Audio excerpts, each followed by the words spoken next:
کہانی کا آغاز ایک قدیم گاؤں سے ہوتا ہے جو جنگل کے قریب واقع تھا۔ یہ گاؤں ہمیشہ سے عجیب و غریب کہانیوں کا مرکز بنا رہا، خاص طور پر ایک چڑیل کے بارے میں جو رات کے وقت جنگل میں گھومتی تھی۔ لوگوں کا کہنا تھا کہ چڑیل کا سایہ جب بھی کسی پر پڑتا تھا تو اس کی زندگی میں خوفناک واقعات رونما ہوتے تھے۔ تصور کریں کہ ایک دن شام کے وقت گاؤں کا منظر بہت ہی سناٹا ہو، سورج غروب ہو رہا ہو اور گاؤں کی پرانی عمارتیں سیاہ سایوں میں ڈھل رہی ہوں۔ لوگ اپنے اپنے گھروں میں بند ہیں کیونکہ رات کا اندھیرا گہرائی میں اتر رہا ہے۔ کچھ بچے جو ابھی تک باہر کھیل رہے ہیں اچانک اپنی ماں کے پاس بھاگتے ہیں جیسے کوئی خطرہ محسوس کر رہے ہوں۔ گاؤں کی ایک لڑکی مریم اپنی بہن کے ساتھ باہر کھیل رہی تھی۔ اچانک اسے جنگل کی طرف سے ایک عجیب آواز سنائی دیتی ہے۔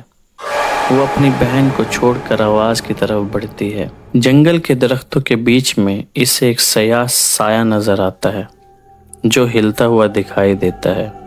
مریم کی آنکھوں میں خوف کا احساس آتا ہے اور وہ پیچھے ہٹنے لگتی ہے۔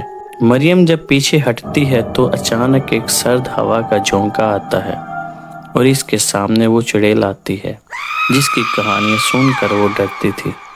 چڑیل کی آنکھیں سرخ ہیں اور اس کے چہرے پر ایک خوفناک مسکراہٹ ہے۔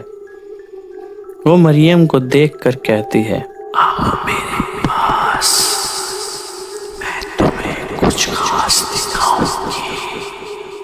مریم خوف کے مارے بھاگ جاتی ہے مگر چڑیل کا سایہ اس کے پیچھے آتا ہے۔ چڑیل مریم کا پیچھا کرتی ہے اور وہ اس جنگل میں لے جاتی ہے۔ مریم محسوس کرتی ہے کہ وہ ایک جال میں پھنس گئی ہے جہاں درختوں کے سائے ایک دوسرے سے مل رہے ہیں۔ وہ کوشش کرتی ہے کہ وہ راستہ تلاش کرے مگر ہر طرف اندھیرا ہی اندھیرا ہے۔ چڑیل کی آواز سنائی دیتی ہے، تم میری قید میں سے کبھی نہیں بچ سکتی۔ گاؤں کے لوگ مریم کی غیر موجودگی سے پریشان ہوتے ہیں۔ مریم کی ماں گاؤں کے بزرگوں سے مدد مانگتی ہے۔ بزرگوں کا کہنا ہے کہ چڑیل نے مریم کو قید کر لیا ہے اور اسے آزاد کرنے کا ایک خاص طریقہ ہے۔ وہ لوگ اکٹھے ہو کر جنگل کی طرف بڑھتے ہیں اور چڑیل کے سائے سے مقابلہ کرنے کا عزم کرتے ہیں۔ چڑیل مریم کو قید میں رکھتے ہوئے ایک جادوئی عمل شروع کرتی ہے۔ وہ ایک قدیم کتاب سے الفاظ پڑھ رہی ہوتی ہے جس کے ساتھ سیاہ دھوئیں کی ایک لپیٹ بنتی ہے۔ مریم چڑیل کے سامنے خوف زدہ ہوتی ہے مگر اس کے دل میں ہمت بھی تھی، مگر مریم کی ہمت اس کے جادو کو توڑ دیتی ہے۔ گاؤں کے لوگ جنگل میں آ پہنچتے ہیں۔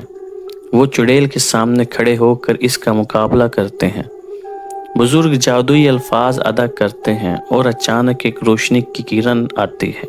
چڑیل کی طاقت کمزور ہونے لگتی ہے اور وہ مریم کے قریب آتے ہیں مگر گاؤں کے لوگوں کی مدد سے مریم آزاد ہو جاتی ہے۔ چڑیل اپنی طاقت کھو دیتی ہے اور دھیرے دھیرے سیاہ دھوئیں بھی تبدیل ہو جاتے ہیں۔ اس کی ہنسی گونجتی ہے مگر پھر اچانک خاموش ہو جاتی ہے۔ گاؤں کے لوگ خوشی سے ایک دوسرے کو گلے لگاتے ہیں اور مریم کی ماں اپنی بیٹی کو گلے لگاتی ہے۔ گاؤں کے لوگ مریم کی آزادی کی خوشی مناتے ہیں۔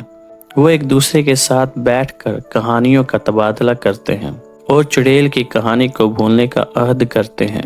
رات کا اندھیرا اب ایک روشنی میں بدل گیا ہے۔ چند دن بعد گاؤں میں امن قائم ہو جاتا ہے۔ مریم اپنے دوستوں کے ساتھ باہر کھیلتی ہے اور لوگ اب چڑیل کی کہانیوں کو سنانے کی بجائے اپنی زندگی کو خوشیوں سے گزارنے لگتے ہیں۔ یہ کہانی ہمیں یہ سکھاتی ہے کہ خوف اور اندھیرے کا سامنا کرنے کے لیے ہمت اور ایک دوسرے کی مدد کرنا ضروری ہے۔ اگر ہم مل کر کام کریں تو ہر خوف کو شکست دے سکتے ہیں۔